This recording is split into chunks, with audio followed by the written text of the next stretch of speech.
après avoir étudié la nature du sacrifice eucharistique, nous allons maintenant parler de sa valeur et de son efficacité.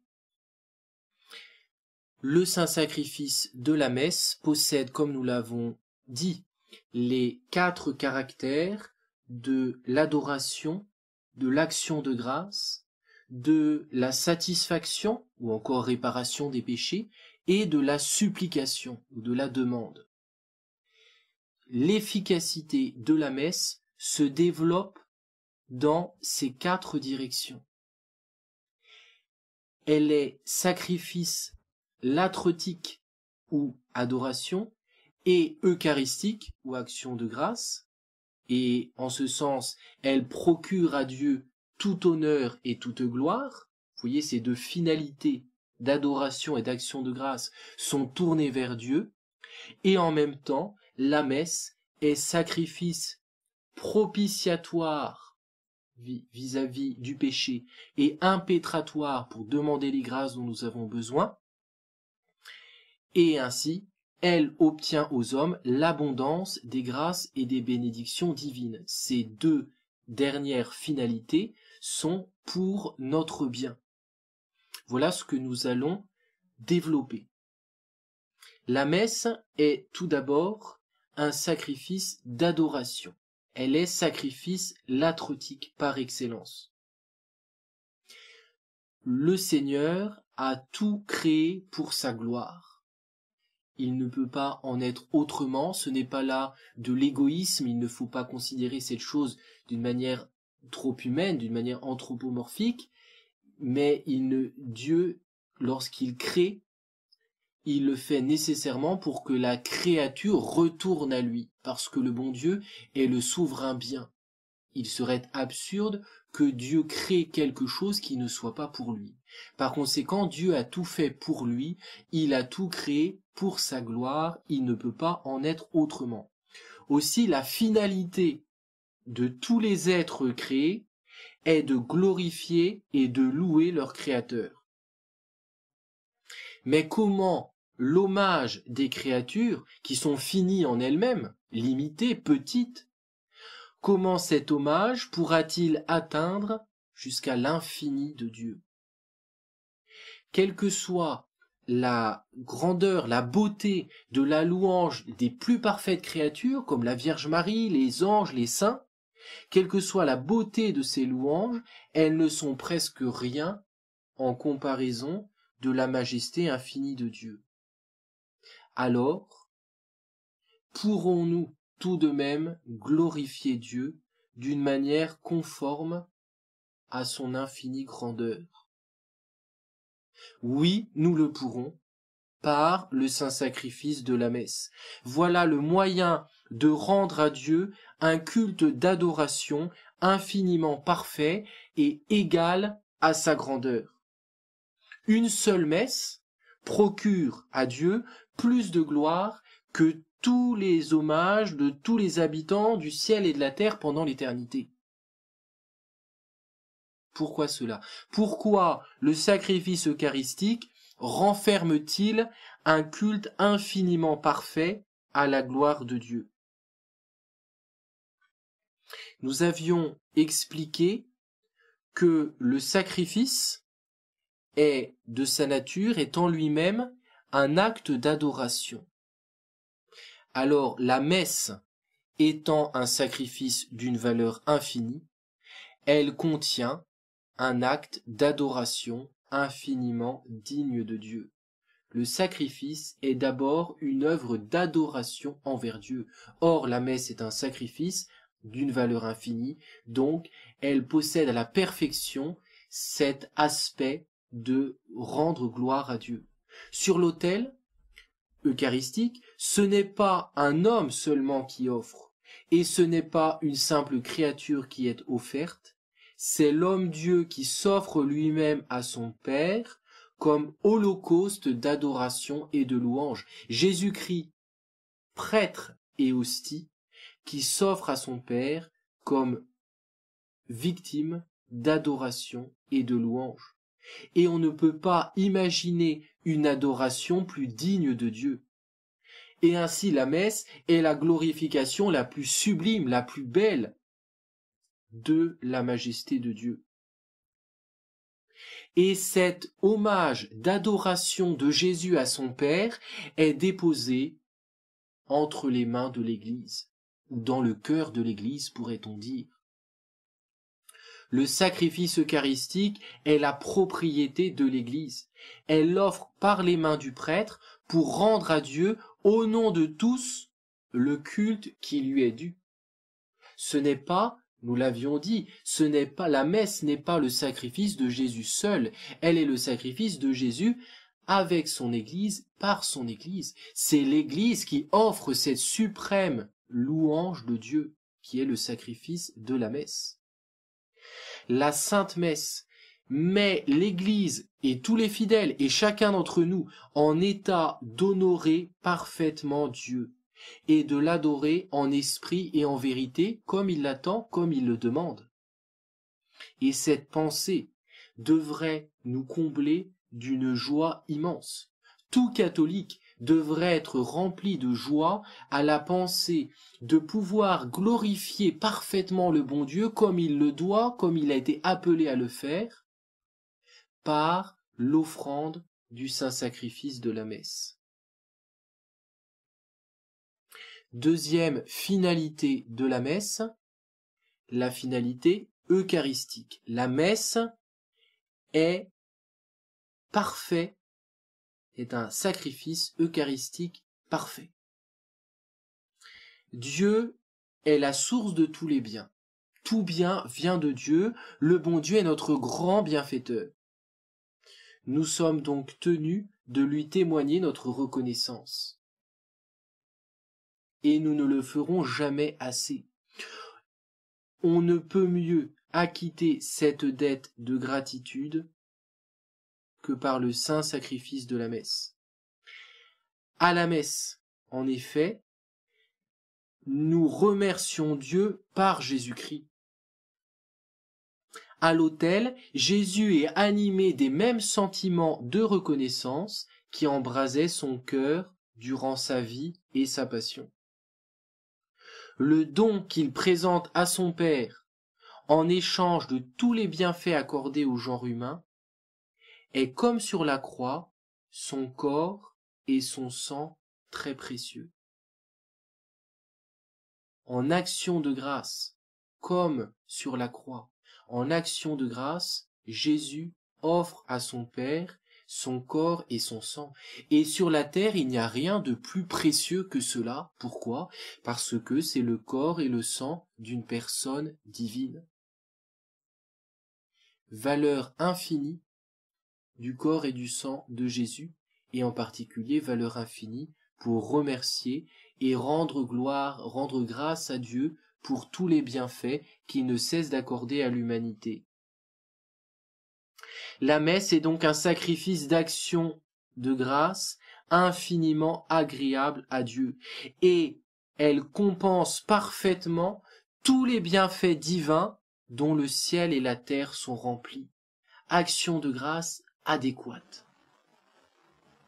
Jésus-Christ lui-même offre le sacrifice eucharistique pour remercier pour nous et pour suppléer aux imperfections de notre reconnaissance, aux imperfections de notre reconnaissance humaine si nous étions tout seuls, mais nous pouvons remercier en union avec Jésus-Christ par la messe. Nous offrons ce sacrifice de la messe dans le même but eucharistique que Jésus-Christ. Par la messe, propriété de l'Église, nous sommes devenus capables de rendre à Dieu une reconnaissance digne de lui. Alors profitons de la messe pour accomplir ce devoir de reconnaissance. Et là aussi, nous devrions être comblés de joie, de savoir que nous pouvons rendre gloire, rendre grâce à Dieu comme il convient, comme il l'attend de nous, par l'offrande de la messe. Et la messe, sacrifice eucharistique, sacrifice d'action de grâce, sera en même temps le moyen d'entretenir en nous cet esprit d'action de grâce en nous unissant au sacrifice eucharistique de Jésus. La messe cultive en nous l'esprit d'action de grâce.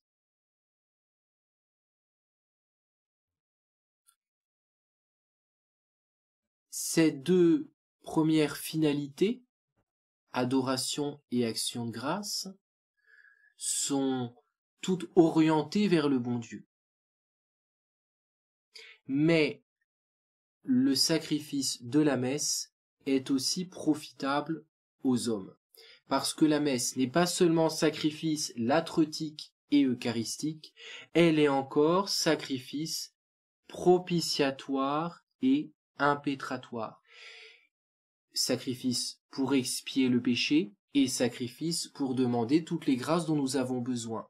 Et ces deux dernières finalités, propitiatoire et impétratoire, constituent ce que l'on appelle les fruits de la Sainte Messe. Les fruits de la messe, les fruits pour nous. Vous vous souvenez que la messe n'ajoute rien par rapport au calvaire quant aux satisfactions et au mérite. Il n'y a pas quelque chose de nouveau qui est acquis. Mais la messe applique aux individus le prix de la rédemption. Elle va appliquer aux hommes le pardon mérité sur la croix et elle va leur procurer toutes les grâces méritées au calvaire. Considérons tout d'abord la messe comme sacrifice expiatoire ou sacrifice propitiatoire vis-à-vis du péché. L'Église enseigne expressément que la messe est un véritable sacrifice expiatoire qui a pour effet de nous faire trouver grâce et miséricorde auprès de Dieu. C'est une vérité de foi qui a été solennellement définie par le Concile de Trente au XVIe siècle. Je vous lis en particulier un canon du Concile de Trente qui définit la finalité propitiatoire de la messe. Si quelqu'un dit que le sacrifice de la messe est seulement un sacrifice de louange et d'action de grâce, et c'est ce que disent les protestants. Les protestants veulent bien de la messe, d'ailleurs qu'ils n'appellent pas comme ça, mais ils veulent bien de la scène comme un sacrifice de louange, sacrifice au sens impropre. Non, nous dit le Concile. Si quelqu'un dit que le sacrifice de la messe est seulement un sacrifice de louange et d'action de grâce, ou bien une pure commémoration du sacrifice accompli sur la croix, une simple commémoration, seulement faire mémoire de la croix, mais qui n'est pas propitiatoire, qui ne sert pas à expier le péché, ou bien si quelqu'un dit qu'il ne sert qu'à celui qui communie, qui reçoit l'Eucharistie, et qu'on ne doit pas l'offrir pour les vivants et les morts, pour les péchés, les peines, les satisfactions et autres nécessités, qu'il soit anathème. Qu'il soit anathème, c'est-à-dire que le Concile affirme qu'il n'est plus catholique. Celui qui dit que la messe est seulement sacrifice de louange n'est plus catholique. Celui qui dit que la messe est seulement commémoration de la croix n'est plus catholique. Celui qui dit que la messe nous profite seulement si on communie n'est plus catholique. Celui qui dit qu'on ne peut pas offrir la messe pour les vivants et pour les morts, c'est-à-dire qu'elle n'a pas valeur d'expiation pour les péchés et de demande de grâce pour tous nos besoins et nos nécessités, celui-là n'est plus catholique.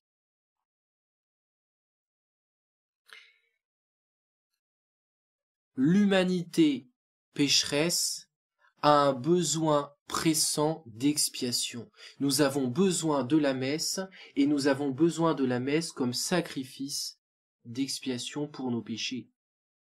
La mort de Jésus a eu pour premier effet le pardon de nos péchés. c'est cet effet de pardon, de miséricorde, qui est le plus souvent mentionné dans la Sainte Écriture et dans les évangiles. Jésus meurt sur la croix pour nous réconcilier avec Dieu, pour nous obtenir le pardon. Or, la messe renouvelle la mort de Jésus.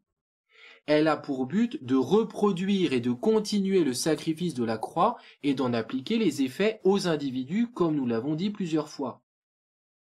Pour cela, il faut qu'elle puisse appliquer aussi la puissance expiatoire du sacrifice du calvaire. Il faut donc qu'elle soit elle-même un sacrifice expiatoire. Sinon, elle ne serait pas reproduction de la croix. La croix est d'abord sacrifice expiatoire. La messe, par conséquent, est aussi cela. La messe, sacrifice expiatoire. Et c'est d'ailleurs cet effet qui est le seul mentionné explicitement dans le récit évangélique de l'institution de l'Eucharistie. Lors de la scène, je vous avais lu ces paroles rapportées par les évangélistes. « Ceci est le calice de mon sang, répandu pour la rémission des péchés. » Voilà les paroles qui nous sont transmises dans l'Évangile. Il n'est pas fait mention ici explicitement de la finalité d'adoration, de la finalité d'action de grâce. En revanche, il est fait mention explicitement de cette finalité expiatoire. Ceci est le calice de mon sang répandu pour la rémission des péchés. Et ce fruit propitiatoire est de la plus haute importance pour nous tous, parce que tous, nous péchons chaque jour. Et avant de présenter à Dieu nos demandes, dans cette prière de demande qui est juste et qui est bonne, il nous faut apaiser en quelque sorte la justice de Dieu par la puissance propitiatoire ou expiatoire du sacrifice eucharistique. Alors profitons de chaque messe à laquelle nous assistons pour mieux saisir la gravité du péché, et pour faire pénitence et ainsi obtenir le pardon de tous nos péchés. La messe nous est donnée aussi pour cela. Elle nous est donnée pour l'expiation du péché et la purification de nos âmes. Enfin, quatrième finalité du sacrifice de la messe, sacrifice impétratoire. La messe est un sacrifice de demande. La messe a toujours été considérée dans l'Église comme le moyen le plus efficace d'obtenir le secours nécessaire dans toutes les difficultés de la vie. Et ainsi, la messe est une prière réelle. La messe est une œuvre de supplication. Sur l'autel, Jésus intercède pour nous, en représentant à son Père sa mort douloureuse et ses mérites infinis. Et l'Église, le prêtre et les fidèles unissent leurs demandes à cette grande prière de Jésus-Christ. Et ces demandes, ces prières sont bien plus efficaces que les prières personnelles et privées. Les demandes que l'on fait en nous unissant au sacrifice de demande de Jésus sont bien plus efficaces que les petites prières que nous faisons privément. Parce que elles sont appuyées sur la puissance, la vertu impétratoire de la messe et sur la prière de Jésus-Christ. À l'autel, ce n'est pas seulement nous qui nous adressons à Dieu du fond de notre misère, du fond de notre pauvreté. Jésus, notre médiateur auprès du Père, prie avec nous et pour nous. Et cette grande prière de Jésus et de son Église, à la messe, s'appuie sur le plus précieux de tous les dons que l'on puisse faire au bon Dieu, le corps et le sang de Jésus.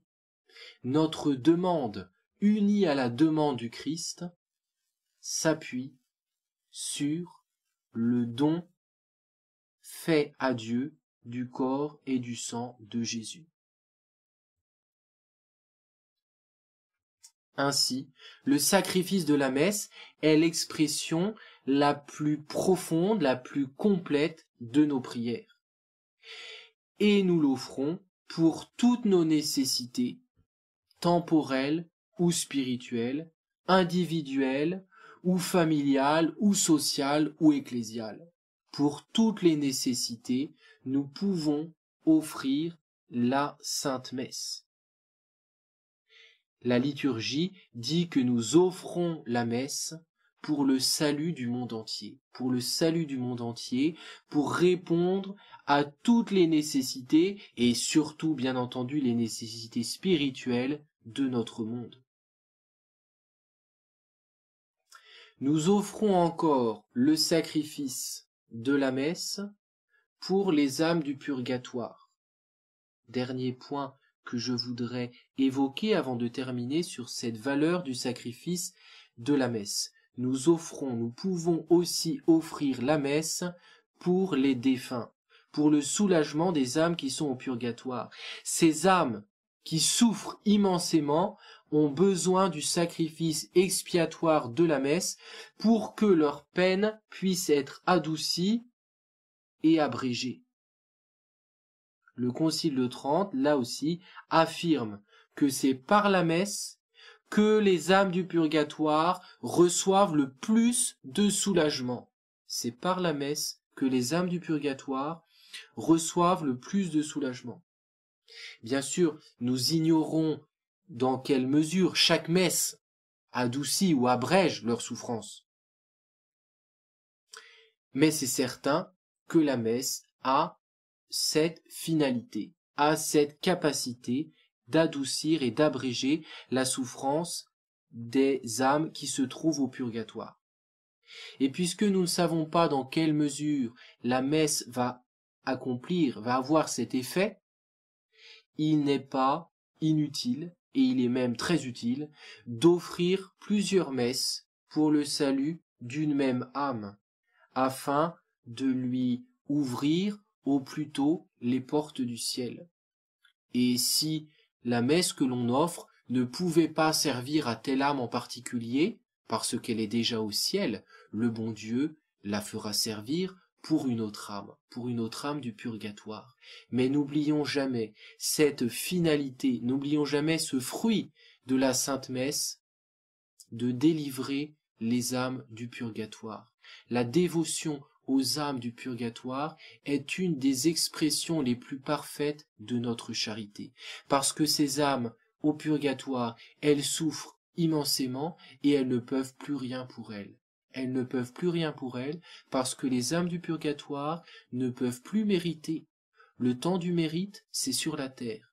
Elles ne peuvent plus mériter, elles attendent nos prières, nos sacrifices. Et la plus belle prière, le plus beau sacrifice que nous pouvons offrir pour ces âmes, c'est la Sainte Messe. Voilà comment la messe accomplit à la perfection les 4 finalités de la prière: l'adoration, l'action de grâce, la demande de pardon et la demande de grâce. C'est par elle, c'est par la messe que nous sommes le plus en mesure de rendre gloire à Dieu et de travailler au salut des âmes.